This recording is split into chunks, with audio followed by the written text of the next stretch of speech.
Wow, what a movie! You are watching me, Mick, on my YouTube channel, Movies TV Mad. You can also follow me on X at Movies TV Mad and on Instagram, Movies TV Mad X. We're here to review and talk about the Zack Snyder movie, Rebel Moon, now showing on Netflix. If you haven't seen it, go and see it. At the very least, you can say, I've seen it, this is my opinion, instead of listening to reviews, because we know that critics, LA critics, don't like Zack Snyder. They don't understand his sensibilities. Zack Snyder never told you he was a sophisticated director. He never told you he was a visionary director. Zack Snyder is the analogy of you and me picking up a camcorder, going in our back gardens and playing make-believe and saying, oh my God, there's a slow-mo button here. Let's press it. He likes it. He likes slow motion. Let him do what he does best. He has his fans. There's an audience out there for Zack Snyder, and that's okay. What did I think of this movie after the second time of viewing it? I loved it a lot more, and any issues I had with the first viewing went out the window. This is obviously visually stunning, but it's the story I really, really like, because it's the potential of the future that this film gives us. And it's there to be seen. If this is just a curtain raiser, what have we got to look forward to? A director's cut, which, according to Snyder, unsurprisingly, he's saying the director's cut is like a different movie. Wow, I love that. Give me the different movie. Let's see what that is as well. And I don't doubt Snyder on that after going, after seeing Justice League, then seeing the Snyder cut. In a lot of ways, Snyder and Scott Stuber, the controller over at Netflix, played the haters like fiddles by giving us this cut, this condensed cut for general audiences, and then later on promising to release a director's cut.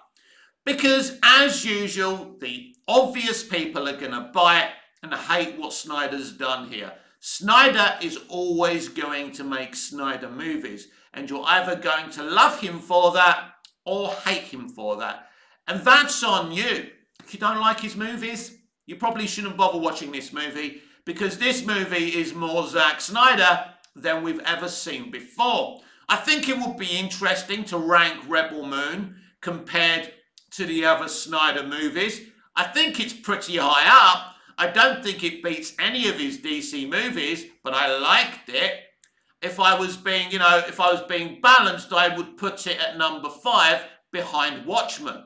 Man of Steel, BVS, the Snyder Cut, Watchmen, then Rebel Moon. If it was me, I know some people may have different opinions, but I've loved all Snyder's movies. Look, Snyder is my cup of tea. What my cup of tea is doesn't have to be yours. I like one sugar in my tea. Sometimes I like it weak, sometimes I like it strong. Depends what mood I'm in, but I'm always in the mood for Zack Snyder's artistic sensibilities, and they're here. It's very, very interesting how he cast this movie. In a lot of ways, he cast them to type, but in other ways, you get surprised. I think Charlie Hunnam is a very interesting actor, by the way, and he's playing a very interesting character, because we're duped with Hunnam's character to make us think he's a kind of Han Solo type of character. And obviously something happens in this film, and I don't want to go into it because many of you wouldn't have seen the film yet, and that's unfair. But there's going to be spoilers everywhere. The sooner you see this movie, the better. Go and see Rebel Moon. At the very least, even if you don't like Snyder's movies, as I've already said, it's an enjoyable couple of hours. It's a sensory thrill. But as I say, the characters, I really liked the characters. Let's talk about Anthony Hopkins' robot, whose name escapes me. Now, Snyder has promised a lot more to come in both the director's cut from this droid, robot, whatever you want to call him, and in the sequel. Very, very interesting character, by the way, who will play into the story a lot more. But the little we got of him was like getting loads of him, because it was so good, especially that moment when, you know, he's asked to kill and he kills the villain. Instead, I found that a very, very interesting moment, because like 5 minutes before, he had bonded with this young girl whose life was being threatened. So I thought Hopkins, unsurprisingly, Hopkins delivered a brilliant performance, a voice performance.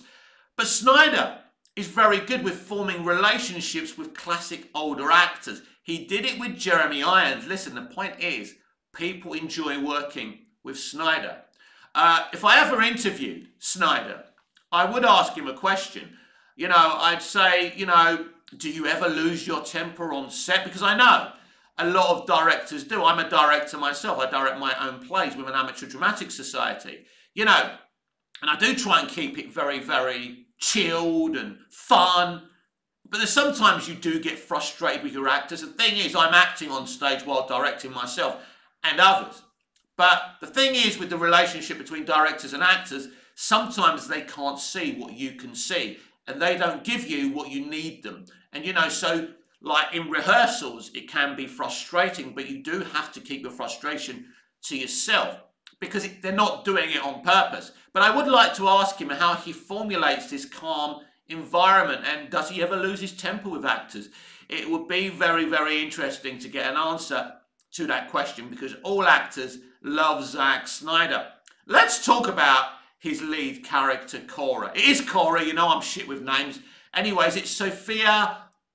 What's her surname anyway? Let's call her Sophia, because I've forgotten her surname. I told you, I'm crap with names. Anyway, Cora is a brilliant character. No, she isn't a Mary Sue, and she's a very flawed character. She has got a very, very flawed past. And that's something that was very, very interesting to me when she reveals some of her past to Gunnar, the guy, the farmer, who's clearly in love with her. Or is he? Now, I'm very excited to get more on this character, Gunnar, as well, because he is an interesting character. Is he kind of the Luke Skywalker of the story? He's a farmer, you know. It's because Cora's an interesting character, because we can kind of take the elements of Princess Leia. Because you may not know this, but originally Lucas wanted to make Leia the hero of A New Hope and the trilogy. And he changed his mind and made it, you know, about Luke Skywalker. Because basically he even sees Star Wars as the two boys, you know, following Leia on the mission. So that's very interesting as well. But unfortunately, Star Wars is a beast of its time. Even though Leia is a strong independent leader in A New Hope, when we go to The Empire Strikes Back and to the Return of the Jedi movie, she's more of a love interest, which was always disappointing to me. But Cora is nothing of the sort. She can look after herself. She's a fighter. She was trained by the best. Even in those flashbacks, it gives you, you know, you can't say, oh, why can she fight? Why can't she fight? Why can't a woman fight? You know, women can fight. Women can be trained to fight. So, yeah, I really liked Cora, and I thought Sophia did a really good... Sophia, I don't know. Anyway, you know I'm rubbish with names. How many more times? You can't blame me. Anyway, I thought she was absolutely fantastic. Not only has she done really bad things, but she's also... What she is you and me.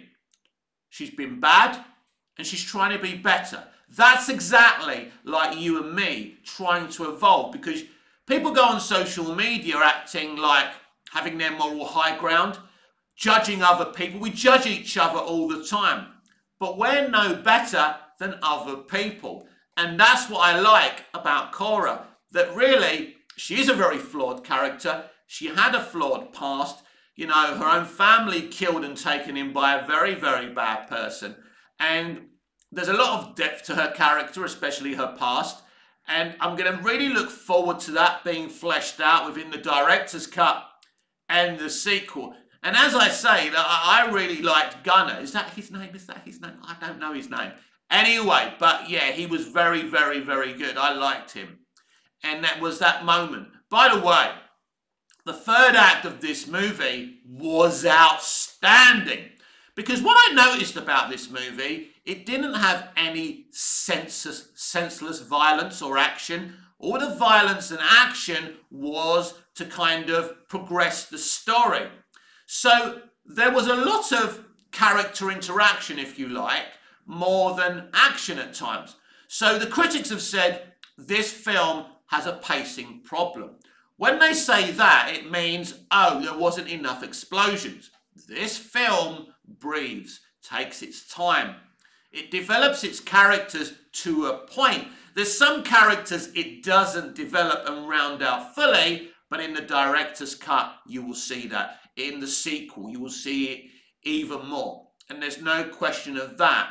Because this is a story, not only that's going to run for 2 movies. No, this movie runs for a director's cut, a very much longer version of this film and the sequel. And who knows if we get even more films and TV shows from it. The more you watch it, if you enjoyed it and embrace it and hashtag it on social media, especially X, the more chance you give us to see more. And I want to see more. And so, yeah, what we see and what I like about this film is it's a big world. There's different planets, there's different divisions, there's lots of levels to this movie. But yeah, I was talking about the third act, and the third act, Snyder is the king of third acts. I love the third act of BVS, and I love the third act of the Snyder Cut. I was rewatching the Snyder Cut because I've been watching Snyder movies all week to get me in, in the mood, the vibe for this big release of Rebel Moon. Not that I needed to feel that mood or vibe. For me, as a Snyder fan, it's a huge deal for a Snyder movie to be coming out, especially one that promised to be as epic and awesome as this one. And it doesn't disappoint. But what's interesting about this film is it doesn't rely on the stunning visuals and the violence and the action. There's a lot of story to unpack in this film, and they unpack it. This is a typical part 1.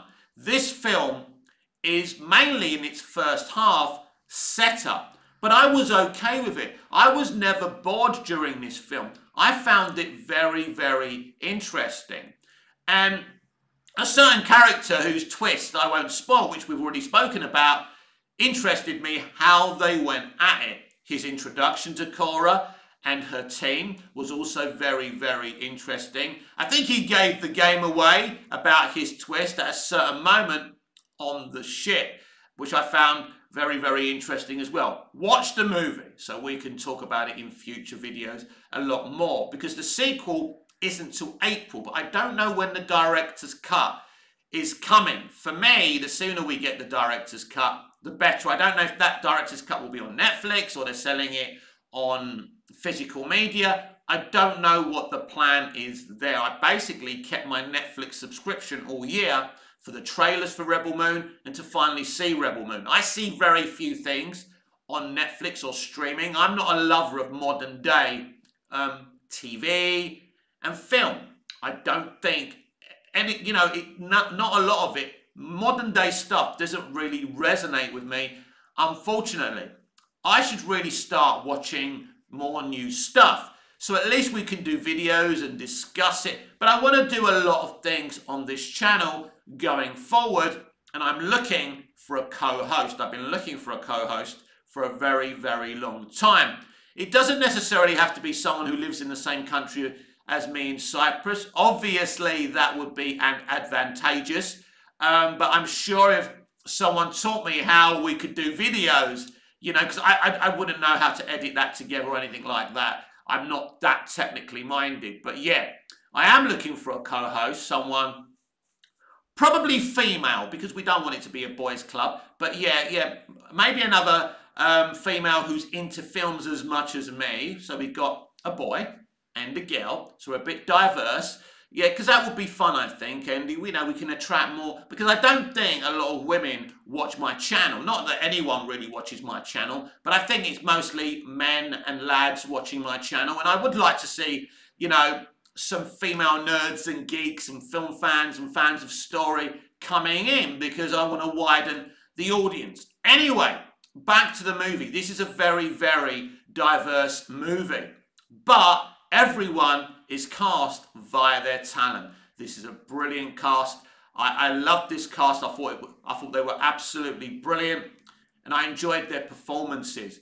But for me, the win of this film is that it's totally pure Zack Snyder. One of the things I admire Zack Snyder about, that he's totally him when he makes his movies. He knows that a lot of people hate what he does, but he doesn't care. He doesn't make textbook movies. He breaks the rules that you're taught at film school. Maybe I've mentioned that on my previous videos before, but it's true.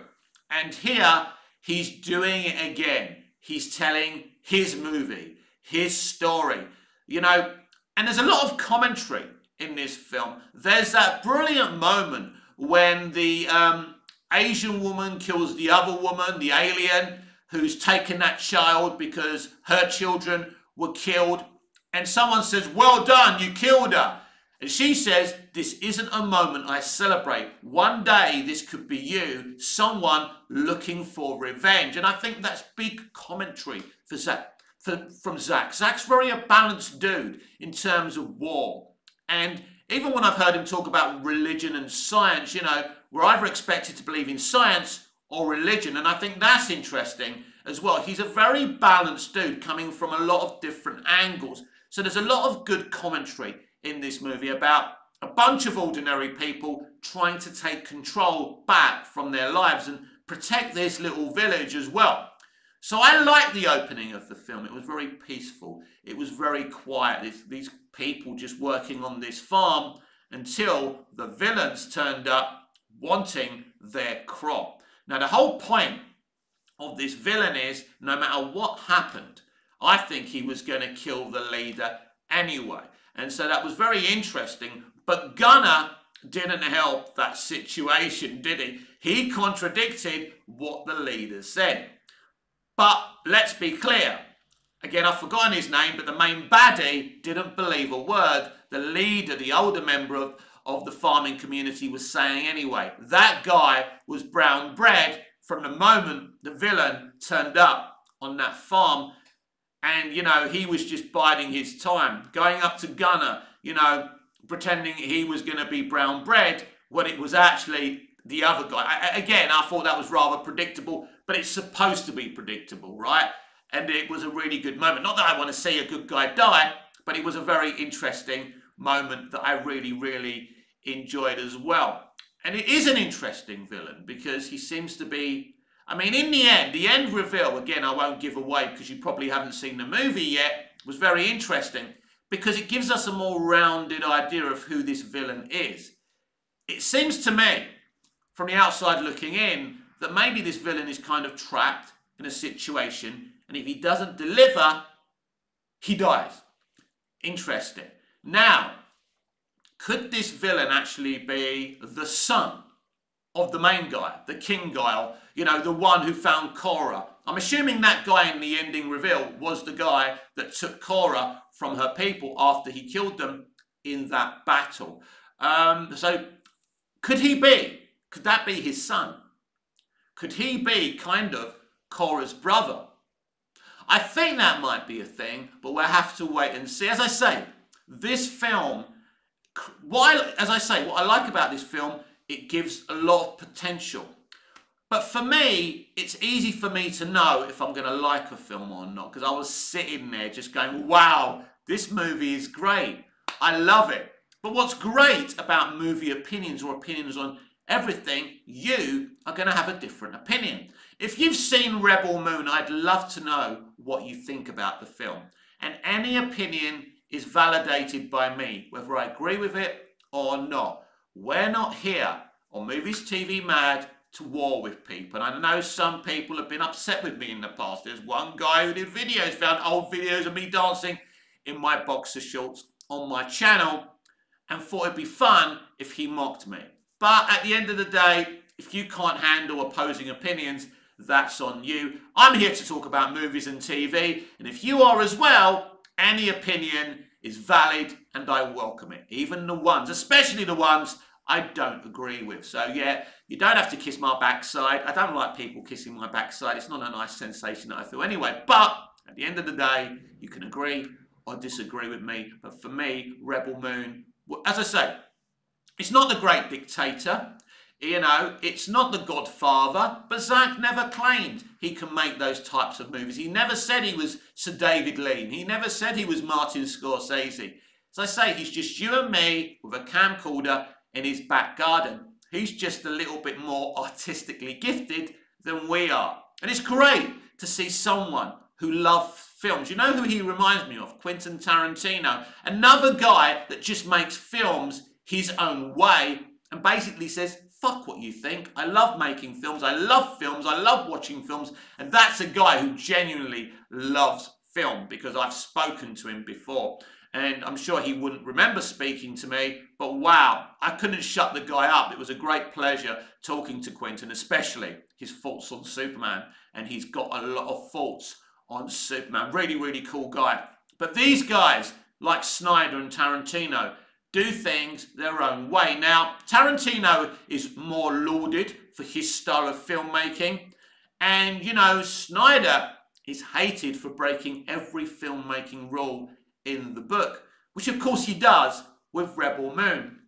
But one of the things, if we go back to Batman vs Superman Dawn of Justice, which I noticed, Snyder was hated for not being the MCU. Snyder was hated for basically saying movies don't have to have blonde hair and blue eyes. Do you get it? A lot of ways, the movie fan, the geek, the nerd, has become very, very kind of Nazi-fied, very authoritative. A movie should be this way, a movie should be that way. You know, I've seen a drinker, the critical drinker, talk about Zack and say he takes himself too seriously. His films are too serious. But that's okay. Because if you think every film should be The Lord of the Rings or Back to the Future, that says something about you, not Zack Snyder. There are millions of people around the world who love watching his movies. There's a reason Man of Steel made $668 million, right? There's a reason Batman vs Superman made $850 million, right? And there's a reason the Snyder Cut was the fourth most streamed movie of 2021. Because there's plenty of fucking people who love his style of movies, including me. If I was to briefly sum up Rebel Moon, I would say to you that this is a great beginning. That's what I would say. This movie does what it says on the tin. Snyder told us what he was going to do. He did it, like with the Snyder Cut.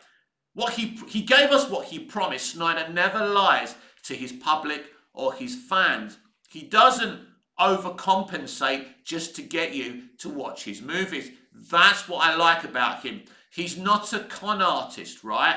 And, you know, that's very, very interesting because he's a very genuine, honest man. So this movie does what it says on the tin. It does what Zack Snyder said it was going to do. Personally, and you don't have to feel the same, of course, I'm very satisfied and content by this movie. As I say, it's not one of the greatest movies ever made, ever. But I don't think you can compare Zack's movies to other directors' movies, or even I don't think you should even compare this to Star Wars. You should really just compare Zack Snyder movies to Zack Snyder movies. As I say, you either love him or you hate him. Personally, even if I didn't like his movies, I could never see this man in an interview and despise him or hate him. There's nothing to dislike about Zack Snyder. Your art and your artistic integrity and how you display your art is on you. And art is a very passionate business that everyone has a view on. And that's okay. But I thought Snyder made a very interesting beginning to his brand new IP he's invented himself. It didn't feel like he was ripping off so much of all these different kind of genres. Yes, he was inspired by a few. That cantina sequence is obviously reminiscent of the cantina sequence in Star Wars A New Hope, with differences, of course, as Gunnar is being sexually harassed by that guy. And I thought it was a great moment that it wasn't done to a woman, it was done to a man. Snyder making a point there. Of course, men can be sexually harassed as well by other men and other women. By the way, you know, I'm a man of the world. I've seen these things happen, and they're wrong, whoever they happen to. So Snyder's great for doing that as well. But as I was saying, this film didn't feel like a rip-off to Star Wars. I didn't feel like I was just watching like a PG-13 Star Wars. I was thinking I was watching something quite original that was definitely inspired by Star Wars and other things. And as usual with Snyder, there's a billion Easter eggs in this movie. I've only seen this film twice, so I'm going to be watching it a lot more times. I'm sure there's going to be a lot more videos before the director's cut that I'll be doing and before the sequel. Of course, there is a trailer for the sequel of Rebel Moon. Go see it. There's a character in that trailer who actually shouldn't be in there if you watch the first movie. And, you know, as I was actually talking about the cast, and I didn't mention Mr. Ray Fisher, who, of course, was a wonderful Cyborg. How can anyone ever play Cyborg again after Ray Fisher? It was such a great job, wasn't it? And even though he has a really small role, it was really good, and he's such a good actor as well. And Ray does take his acting very, very seriously. But yeah, I enjoyed that character. I enjoyed all the characters. Yes, it's true, not all of them were as developed as others, and you know, that's a very, very good point, but that will come. You know, what development does Luke Skywalker get in Star Wars? He's a farm boy. No, I don't want to join you in your mission, Obi-Wan. Oh no, I will join you in your mission, Obi-Wan. That's it. There wasn't really much development, right? Obi-Wan's barely in the movie before he dies. You know, at the end of the day, people going on that there's not much character development, and some characters are just standing there with expressions on their face. Yes, that's true, but that will come. It's, you know, at the end of the day, as I've always said, if you love Snyder, you are going to love the shit out of this movie, because this movie is totally Zack Snyder. And as I say, it's set up great potential. I would give this film now 9.5 out of 10. Again, on the parameters of the director and other stuff he's given us. There's no point me saying, oh, this wasn't that, or it wasn't this, or he should have done this. Zack Snyder doesn't play by those rules. Do you go telling Martin Scorsese what he should have done better? No, you don't. So why does everyone think they have the right to say, oh, why does Snyder do this? Why does he have so much slow motion? I mean, there was a funny bit when we even see Cora putting her cloak on in slow motion like that, and I laughed and I thought, yeah, Zack, you got a bit carried away. But that's Zack. That's why I love him. He does what he wants, and he cooks for his fans and himself. And, you know, he keeps on getting more and more opportunities. I think it's really great after what he went through with WB, that he's at Netflix, the only successful streaming platform. What I like about Netflix, it's not just woke, it's not just this, it's not just that. It's a place with a multitude of different voices. And Zack Snyder is one of those voices. This is why Netflix has evolved, you know, from what it was when it first started to what it is today. And it's brilliant that Zack's got this freedom. A freedom he never had at WB. But at the end of the day, he was able to do MOS. BVS, it was totally his vision. We got the Ultimate Edition as well. And we got the Snyder Cut. All three of those films are totally Zack Snyder. And Rebel Moon is even more totally Zack Snyder. And, you know, I unashamedly will say to you, my hand on my heart, that I really love this movie. And the more movies the man makes, I will watch. Absolutely. I loved Army of the Dead. I'm excited that he's saying that Army of the Dead and Rebel Moon are part of the same universe, and that he's planning a sequel for Army of the Dead. Because even though Army of the Dead isn't my favourite Zack Snyder film, again, I really enjoyed it while I was watching it. But yes, I think that Rebel Moon was a more enjoyable movie for me, a movie that I'll be watching a lot of times repeatedly. I think this is look, I think Rebel Moon is a Zack Snyder classic. As I say, that's how you judge a movie. You judge a movie on its director. You either like that director and what he does, or you don't. But for me and the rest of my Snyder brothers and sisters, I know we've got a lot of joy and excitement out of this movie. And the great thing is, there's a lot more to come from this universe. See you again soon.